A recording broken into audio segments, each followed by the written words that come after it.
Hey everyone, welcome to the Panic 2024 Game Showcase. I'm Nick, Director of Publishing here at Panic. We had a lot of fun doing this last year, so we're going to do it again. Our games producer, Alyssa, will be joining us again too. We're going to tell you about some of the great games that just came out, update you on some stuff coming out next year, and hear from the creators. Plus, we'll be sharing an exciting and delicious giveaway that's happening soon. Let's go. First up is Thank Goodness You're Here, developer Cold Supper's cheeky comedy slapformer that launched on August 1st, Yorkshire Day. If you haven't played it yet, go do that, then come back and watch the rest of this. We met up with the team in London just before launch to eat pies, get the whole story. I love this video. When you're making something, or like a game or anything, you want to look for a Venn diagram of like your interests, what's marketable, and what you like can make, want to make, and there's all these different like kind of factors. And then we have to like overlap our own diagrams on top of each other, so we get this very narrow sliver of like what we're both interested in and stuff. And that's what Thank Goodness is. I'm Will Todd, and I'm the co-creator of Thank Goodness You're Here. I'm James Cabot, and I'm the co-creator of Thank Goodness You're Here. Thank Goodness You're Here is a comedy, colourful, hilarious game where you meet loads of different weird northern characters in a small town, and you've got to help them finish all of their tasks. And it becomes more worrying as you go on. Barnsworth is an ex-mining town in the north of England, coincidentally where me and James were both born. Never quite recovered from the pit closures in the 80s. It's now more of a market town, and there's some regeneration put into it, but it's largely an inspiration for Thank Goodness You're Here. You kind of take like what we imagine it would be like if it was 2D and charming and not drab and depressing. I think what makes Barnsworth appealing is that it's very normal, but not normal at the same time. Could be a real town, could be a real place in England, certainly one in the north, anyway. The style is kind of a mix of like the Beano or Viz, which is like a old comic book in the UK, and then like more modern cal art stuff, you know, like Pendleton Ward stuff and that kind of thing. We don't have any gameplay in it. Yeah. So slapping is a really nice physical meaty like interact button. So instead of just like, you press an abstract button based on a non-diegetic UI prompt to make someone talk, you just like slap them in the shins and they go, oh, what about this? A big thing was like no UI and really like the physicality of the space. The term slapformer came from Nick Sutton, I think. And the way it softens the term platformer, because we're not a platform game really. There's platformy-ish looking bits to it. But if we said, it's a 2D platformer, people are going to expect like more like mechanical orthodoxy, and I think it's good to set expectations up front. And then if they play a slapformer and it's all slapping, they can't really complain. What do you think is going to happen? Yeah. A big part of the process, it starts off as like we'll just say stupid stuff across the room to each other. So a lot of the design came from us writing just comedy bits basically, and from that is what we teased out gameplay. So the rules of the world were really like undefined, especially like in the early stages. Like in theory anything could happen, and that was a big thing we struggled with, because if anything can happen, like what happens next is a big open question, because we didn't want it to be about any one particular goof. The idea was like lots of things are happening and stacking on top of each other.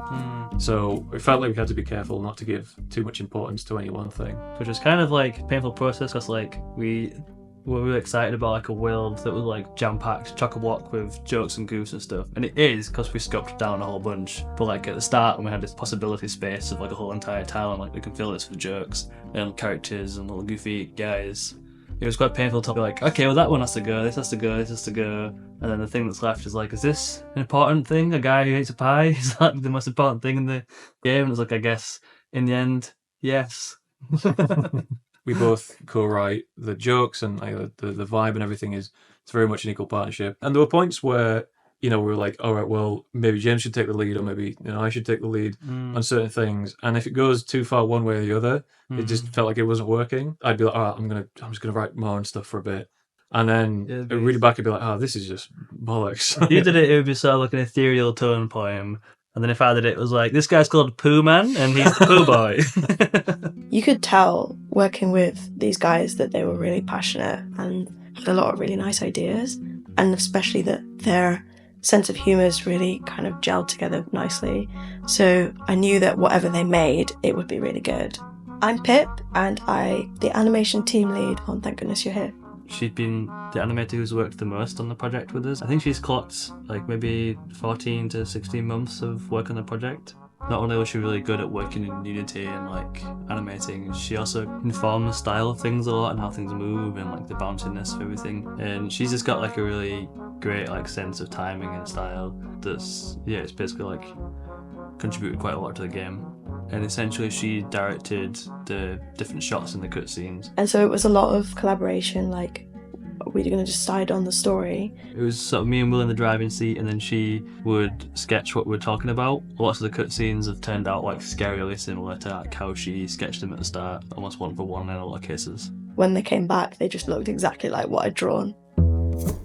Hey, puppet animation they're doing. There's no puppets in there. We don't use a lot of bone-based animation, which is a sort of style of animation that's used a lot in games where you kind of build a puppet and then you animate them a bit like a puppet with like joints. But we do a lot of frame-by-frame stuff, but we don't do exclusively frame-by-frame stuff. So we use kind of a mixture of the two. So at the start, we'd just like draw a new image for every single frame in the animation, and then later on we were like, okay, we can reuse the head, we can reuse the body, we can reuse the arms. And then right at the end, we sort of landed somewhere in the middle where it's like nicely unique, but also nicely economical. We've been working on it for like 4 years now. Which is 4 more years than we anticipated, I think. We thought it would take 18 months. I wrote the music for the game, composed it kind of by myself with like a guitar and then like a mouth trumpet. And then a friend of mine, Fraser Parry, who's a very talented musician, he also helped me arrange it, and then he also did a bit of extra composition as well. Fraser plays the dual bass / cello on the album. Then Joe Rodwell plays the trumpet wonderfully. I wanted something that felt like lazy, kind of like a summer evening when you're playing out with your friends, like before your mum calls you in for tea, but didn't feel too cheesy. So it was a careful balance of like making it feel like a little poignant and a little moving, but not too sentimental, I suppose. There's also a longer, more interactive song, which is a surprise. At one point we were like, there's a visual style, there should be like a sound, audio, sonic style. So we worked with Shell in the Pit for the sound. I am Preston. I am a sound designer at A Shell in the Pit, and I'm one of 3 people who worked on the audio for Thank Goodness You're Here. The others being Millie Vizar, who I co-directed the project with, and Michelle Del Mondo, who worked on all the cutscenes as well as many of the animations throughout the game. I think we quite early landed on like what doesn't work and what we didn't want, like specifically very like cartoony. Like, wow, wow. Yeah, like Yeah, even though there is sometimes boing. that, but like yeah, I think the boing is like the big We were anti-boing right? from the Yeah, start. anti-boing. Yeah, because there's like a certain sort of like physicality we wanted to bring across in the world, even though it's like a very cartoony looking style. We were trying to stay away from things sounding like Tom and Jerry or Bugs Bunny, and create sounds that had a lot more organic elements or natural elements. And in that way, let the humor in the animations kind of speak for themselves. Like everything in the game, the characters come from me and James just doing stupid voices at each other, and they sort of like slowly gain meat on them. Usually it would start with just a small idea of a joke, and then we'd create a whole character around that joke to kind of justify putting it in the game. As they start to serve a purpose for like getting the player from A to B, or giving them like a briefing, or being there to take something off the player. Past a certain point, they kind of ended up with a life of their own. So there's Big Ron of Big Ron's Big Pies, Tiny Tom of Tiny Tom's Tiny Pies, Marge, short for Margarine, in the Chippy, Meg of Mother Meg's Buttery Goods. There's a whole bunch of kind of crazy characters and goofballs. There's Herbert the Gardener, Oh, thank goodness you're here. played by me. Yeah, Matt Berry, even though he's not necessarily known for being northern, and I don't think is northern, sort of seemed like both the most appropriate and also maybe the most funny fit. Working with Matt was an amazing sort of surprise. It was something Panic got us as a kind of treat, I guess. It's something we asked for, but something we didn't think was ever going to happen. He did an amazing performance, but we had a very clear idea of what we wanted from him. Yeah, which was like difficult because it's like Matt Berry. There's a couple of times where like we kind of knew what we wanted him to sound like, but obviously he didn't know what we wanted him to sound like. So I had to kind of like do his voice back to him to get him to like reply in kind, which was like really bizarre because he was like, well, how do I say it? And I was like, okay, this is how you say it, which was very surreal. Fertilizer. So Will and James got in touch with me after seeing one of my sketches about northern characters in musicals. We saw on Twitter, and when we were looking for voice actors, let's just email her and see if she's interested. And she was super stoked, and came down and really breathed a lot of life into the performance. A lot of cool improv. So I voice Marge of Marge's Chippy. I voice Florence and Kerry, the sisters who work in Price Shaggers. Nick of Nick's Bricks. Chimney Sweep Sue, and then like a variety of smaller roles as well. Yeah, we thought she'd be perfect for some of the characters because we crucially didn't have female voices in the game, I suppose. Like, it was just me doing it. Yeah, which is very convincing, but I think Anne nailed it with all the characters. My favourite character to play is Florence, because she's desperate and she's whiny and is a reflection of me in real life. With Em specifically, we just gave her pictures of the characters and let her just do her thing first to see what they were like. It was so much fun to get to just mess around with those different characters and see how they sound. I think James and Will and I have a really similar sense of humour, which just made getting along with them just really easy. They had such a clear vision of what they wanted from the project, and I am praying that we get to work with each other again in the future because it was just so much fun. Being able to manage something so huge and kind of keep track of when it's going to get finished and how much time to spend on these things was really hard, especially because I think all three of us are perfectionists. Perfectionism, I think, definitely was a bigger factor earlier on. And then the thing that happened at PAX was well, for me at least, it was really cool to see people play it. We've made something and we want people to engage with it on their terms and get something out of it. And I think maybe I lost sight of that along the way, but seeing people react to the demo kind of reinstilled that. I was oh yeah, this is what it's about. It's about, it's all about the plays, At the end of the day. We're all about gameplay. We're all about the game. I hope when people play the game that they laugh, that they slap a lot of things, and that they get to know all of the different quirky northern characters in the game. I hope that they play it with friends maybe and enjoy it like you would just a film. But don't only buy one copy, every friend should have one as well. Yeah. Everyone who's there requires by the end user license agreement, they need to buy their own copy as well. Yeah. That's the ideal situation. Yeah. Couch co-op is slowly becoming a thing of the past, but I really do think that it's one of those games that you can enjoy even if you're not holding the controller. We just hope people, enjoy it and if it's good, it makes us lots of money, I don't know. Wow, this game sounds really neat. I think I'd like to play it. Thanks, boys. That was a perverse delight, just like you and your game. Now I'm going to turn it over to Alyssa with some news about Arco. Hey everyone, I'm Alyssa, games producer here at Panic. So great to be back with you. And I hope you've all had the time to enjoy our pixel art tactical RPG, Arco. It's out now on PC and Nintendo Switch. We caught up with the team in Portland earlier this year to hang out, play games, and talk about the development. Plus, you have to check out this incredible animated release date trailer.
It's good that we are all from different backgrounds in our skills, but it's also difficult to get together and finish the thing. My name is Antonio Uribe, also known as Fire, and I'm a programmer in Arco. I'm Franek, I'm the lead developer and artist on Arco. I'm Jose Ramon Garcia, and I am the composer and sound designer of Arco. Arco is a story-based game about guilt and revenge. The mechanics are based on a turn-based simultaneous system, kind of like JRPGs, but with a twist. It's like kind of in between turn-based and real-time action. So basically, the time pauses, you choose your action, and then everything plays out at the same time. It's like Matrix, you know, like it all pauses and you can think about what you're gonna do and then you continue. Or like one of those like bullet times kind of spaces where like everything is paused. You can see what is gonna happen a little bit. You decide what you're gonna do and then it's again real time, and you cannot control when things are happening at the same time, and then it passes again and you decide. Yeah, it's a cool idea to think of it as your characters are actually like stronger and more powerful than like your enemies, but you get the upper hand of like pausing time, like thinking about it real hard. The main thing I wanted to do with it is like put that good scale to the environment. It's always good to have constraints because that way you're not gonna go into like weird places that don't get you anywhere. It's so easy to get sidetracked when you're making games, when you're making art, anything like that creative. But when you have a lot of constraints, it's easier to focus and really get good at something. With pixel art, if you want to make certain thing very detailed, then like a much bigger thing is gonna be so much more work because like it scales up exponentially. I made like the smaller things, the characters. So like I take 30 seconds to draw a character and I can really focus on like making good environment without spending like hours and hours on it. Because if characters were like 3 times bigger, all the environment has to be 3 times bigger. It very quickly gets very expensive to do. And also it like plays into like the feel of the game that like the characters are like kind of insignificant when it comes to like the whole land. It's a story-driven game and the characters are the ones driving the story, and the world is another character, and you can feel the presence, maybe even a more important one in a way than But the other also characters. 16-pixel llama, right? Yeah, and the llama, obviously. Every time like I start on any art, you don't really know how it's gonna look. So what I do is just like draw anything, but like just like very basic form, and like put it in, see if it works. And it usually kind of works, but then you go through iterations. If I start making a biome and then Jose makes some music for it, then I might decide actually I have to change it to match the music more. And if you go a few times through that, you can really like sync them up well. Sound design, it's like, I think the biggest issue is that I am the only one making all the audio, and it got That's no issue. too big. Yeah, you made so many sprites too, right? So what's the issue? But yeah, I ended up with almost 2,000 sounds, and it's like the difficulty maybe it's how to do everything alone. That sounds okay. And also knowing when to stop. Yeah, Knowing when to stop. I is don't think he important, knows yeah. how to stop. It doesn't know. It's funny because sound and music are something that it's always left at the end of the development commonly, which is not something that you should do, but it's what commonly happens because you're building the art, you're building the code, you're building these things, and like somebody remembers, oh yeah, music and sound, and they bring someone really late and they try to like shoehorn it into place. And I think an important part of like having Viviki since the beginning, being a part of the creative team building the game, all of the areas are great. But I think one of the comments that we hear a lot is like how good the sound and the music is. I think one of the most interesting things about the soundtrack is that we used some songs in the game. We had a conversation at some point about like a bard character like describing what happened. Like in older times, there's like a character that's like, I'm gonna put it in a song and I'm gonna describe it. So it feels kind of like that, like a song that is about what happened to the characters at the moment that we use as we change from one chapter to the other. So it's a good way to sum up what happened and what the characters are really thinking or what they are feeling. One of our original ideas when we were discussing about this relationship with the characters, we were thinking at first about like a rebellion, like an alliance of people that were against newcomers, but it felt like too Again. Yeah, exactly. So we went more like, no. Why everyone wants to be against these bad guys? Each character has their own reasons.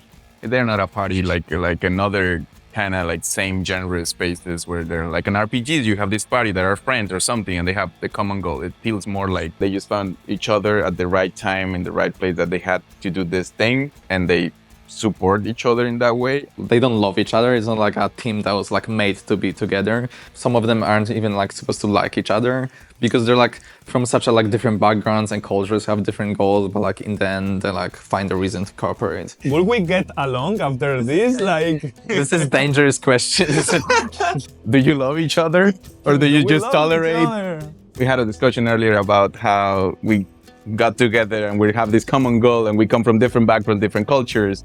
And I don't know, like you wrote most of the story or like the ideas behind the characters and all that. If it felt that it was like mimicking our own relationship in a way. It wasn't supposed to at the start, but like I guess it kind of does now. Yeah. It's part of the philosophy of the team because we're not a studio. We're more like a collective. We're individuals that found each other and we're working and we come with our own experiences and the relationship grew with the game. We started, at least me with them, as like, who are you? The first time that we met, which was not that long ago in person, I asked them, how does this happen? And we don't really know. We don't know. It just happened on the internet at some point and there are some like individual relationship. But now like we live through stuff in our own lives through making this game. It takes a while to get it running at the start, so there's a lot of pre-production when you don't exactly know what the game is and you just kind of fiddle with the idea while working on other stuff. I think since we like started the first concept, it's been 3 years, but since we got proper team and funding, it's been 2 years. I'm personally excited to see it out because it's also a big important part of my life, like to build something as big as this and put it out and all that. And I want people to see it and just to know how it's gonna get received. If it's gonna be good or bad, because we've lost all sense of understanding, but we've seen it a lot of times from all the angles, so we know it. But kind of stops to mean anything once you've seen it so many times. It's like saying the same word again and again and again. It just loses meaning in the shape and everything. So it's kind of weird, that part of game development where you're like the most tired of the product, but you have to be the most excited because it's the moment that you have to sell it. You have to tell the world, this is it, play it for it. Yeah. But you're like tired of seeing it. It's kind of the opposite of like what actually is exciting. Like it's most exciting at the start because like you think about all those ideas. Yeah. Finishing seems like giving up on the dream. It's like it just is what it is. You're like, this is what the best like we could do, and please be nice, like it, please. I guess I would want people to engage with the story. I feel that sometimes people play games like, okay, I wanna play this so hard, like this mechanic, like this level, like get through this puzzle or whatever. Arco is more like something you live. You can feel what the characters feel, you can feel how the story evolves, how you evolve with the story, how the story evolves with your decisions. I feel like if the player can feel that, I think that's good. It would be nice for players to feel things, yes. We're excited for people to finally play Arco, and please play it. Yeah, I just really want to see how it goes. Yeah, thank you. Bye. That team is great. We had so much fun hanging out in person, which can be a challenge since they live in Mexico, Spain, Poland, and Australia. If you haven't had a chance to play Arco yet, I hope you'll check it out. Speaking of games we're publishing that were featured in the Latin American Game Showcase this summer, which is a great segue, here's a brand new, beautiful trailer for Despelote and a check-in with the team.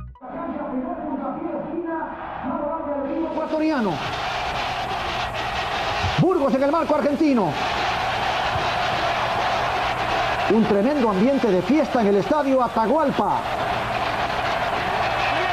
Va a jugarse el tiro de esquina. ¿Qué le puedo servir? Yo necesito darle de almorzar rapidito a mi marido, así que vengo acá a ver qué me ofrece, qué tiene. A ver, vecina, que no te vaya a cocinar. ¿Quién quiere la pelota? Hola. Hola, ¿cómo estás? Mira esas botellas. Mira eso de ahí. ¿Cuánta es la botella?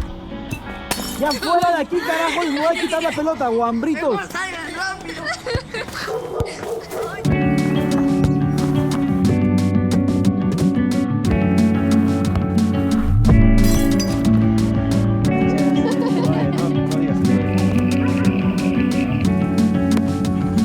A ver, por favor, pásame esa pelota para acá. Ya te advertí que no estés jugando afuera de mi casa. Si tú quieres que recuperar la pelota, anda, dile a tu mami que venga y me pida.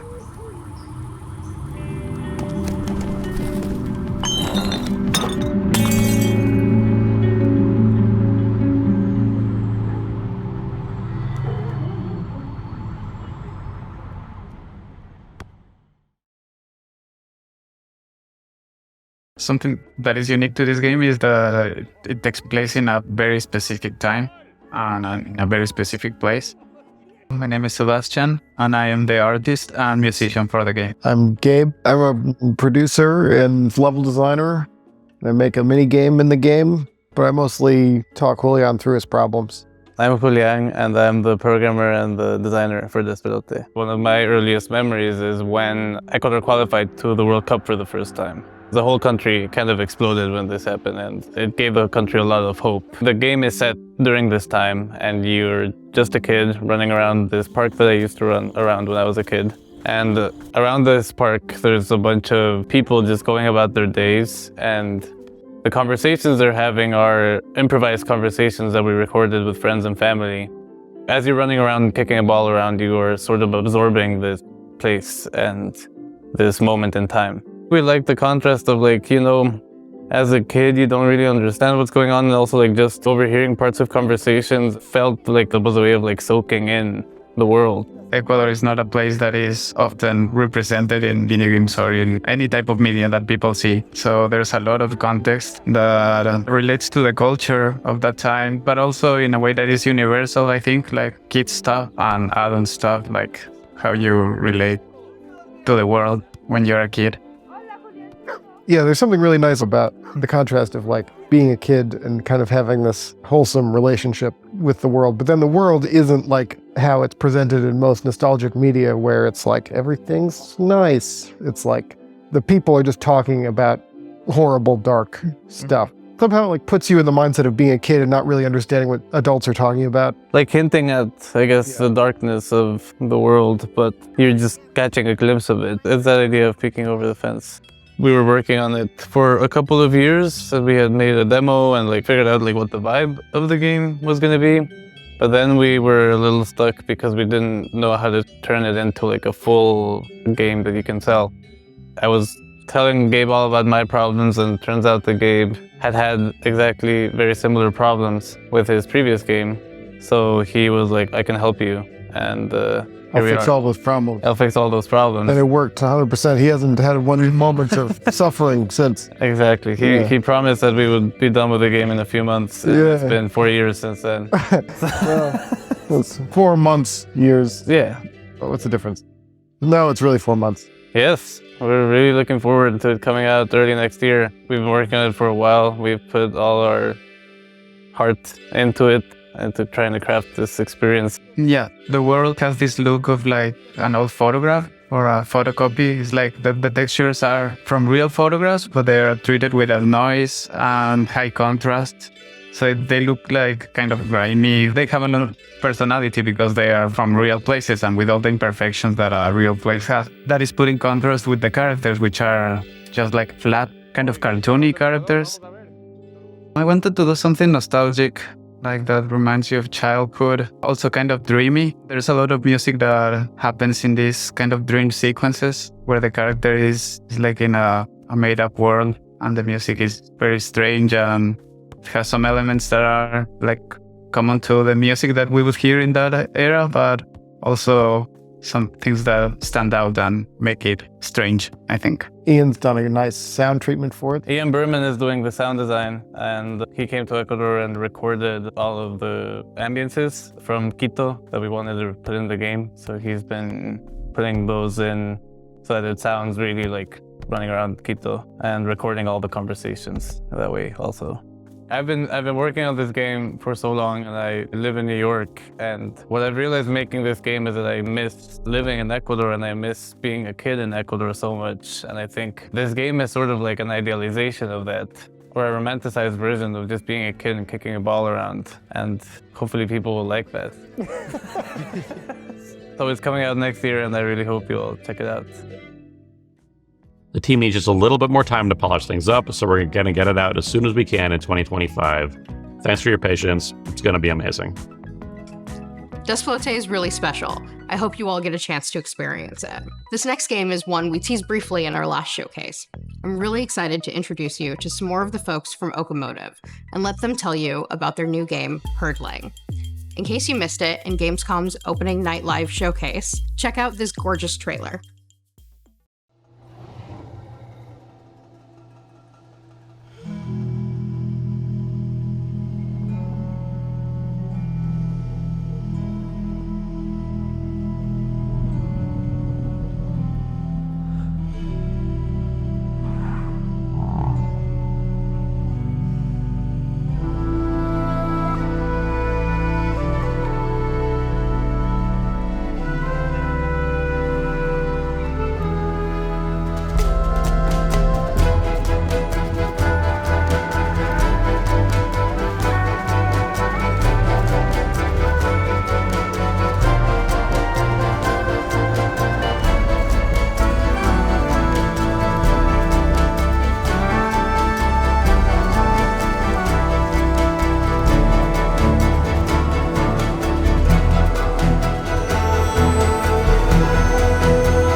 Our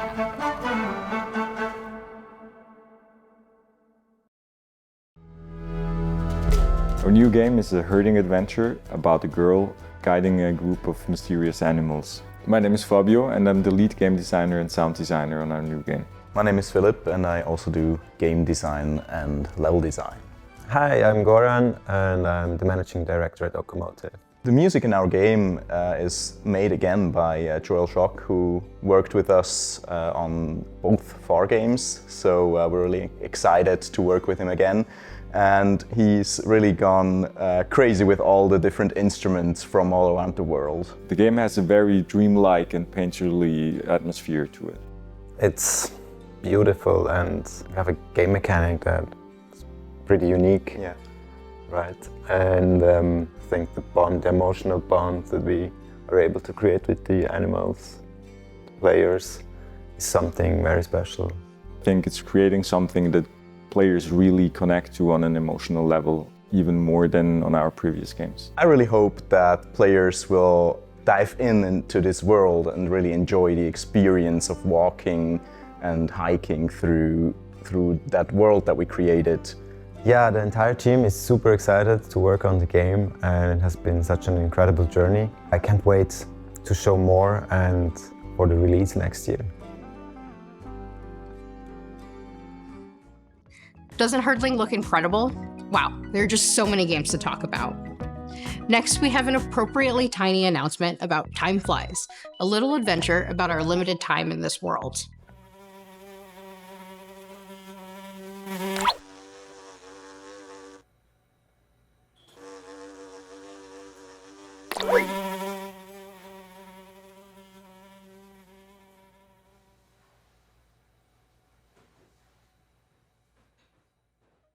Turns out that it needs just a tiny bit more time, but it's coming along great. We caught up with the devs a few months ago to tell us more. Time Flies is a short game about your life as a fly, and you have a limited life span, and you try to complete tasks within your life. Hi, I'm Michael. Hi, I'm Raphael. And we're making Time Flies. On Time Flies, you do things you might want to do before you die. So you might want to learn an instrument, or read an important book, or leave your mark, watch television. If you don't feel like, completing any task, that's possible too. Yeah, all kinds of stuff. Almost every interaction is different. So it's a lot of work, but it's also very interesting because every interaction is a little game by itself. So it's pretty nice. I think the idea came during the pandemic because we were sitting alone at home, kind of having our own little existential crisis, thinking about what to do with our lives. And it's kind of a game about that. You can die having accomplished quite a lot, or you also can die having accomplished very little. But I don't know. There's no real winning, I guess. Yeah, how do you measure success? The humor in it is relatively subtle, not cartoony too much. It's mostly things that we found funny, and we hope other people find it funny too. And our goal is to try to make people make the connection between what you need to do and what you're actually doing. And we have different layers of wordplay and things like that. So yeah, and it will be tough to translate. Something we had very early on planned, that we'd like to take some real data that is out there that influences the gameplay, and we stumbled upon the World Health Organization life expectancy data from birth. Instead of the years, we take the seconds in the game. And depending on where you play, we are in advantage or disadvantage, just like in real life, I guess. But in the game, luckily, you can cheat. Usually we're working remotely and we're not often at the same place together at the same time. So sometimes we just need to figure out how to communicate. I feel I work better with people when I'm in the same room, because you can bounce off ideas much quicker and get immediate feedback. We're here in Portland, meeting the Panic team and working hard on the game, and should hopefully release next year. yeah, I hope it comes out before we die.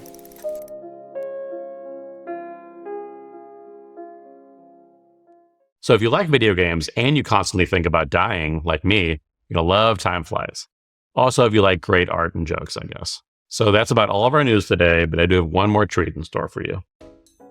What's up? I'm TJ. I made Nour, Play With Your Food, this weird experimental foray into the aesthetics of food, wherein you can mash buttons and make a mess. The game doesn't try to tell you what to do. I appreciate everyone who's played it so far, and I'm so excited to announce that Nour, Play With Your Food is coming to Nintendo Switch. So you can make a mess with your food on the go. Of course, you can still get it on Steam, Epic Games Store, and PlayStation, so whichever platform's your favorite, I hope you go check it out.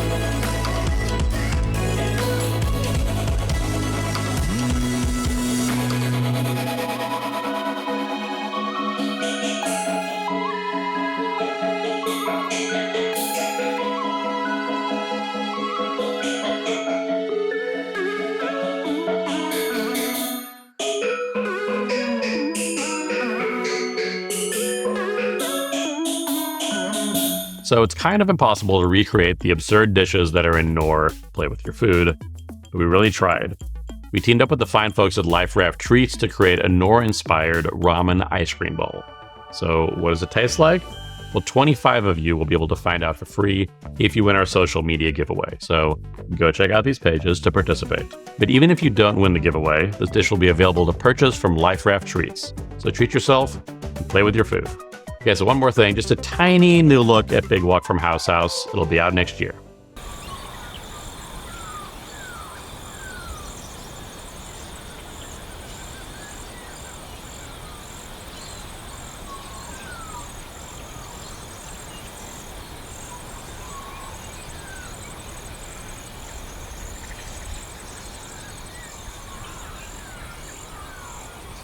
What are you doing? Oh, you're feeling the thing. Oh, I'm sorry. Ooh.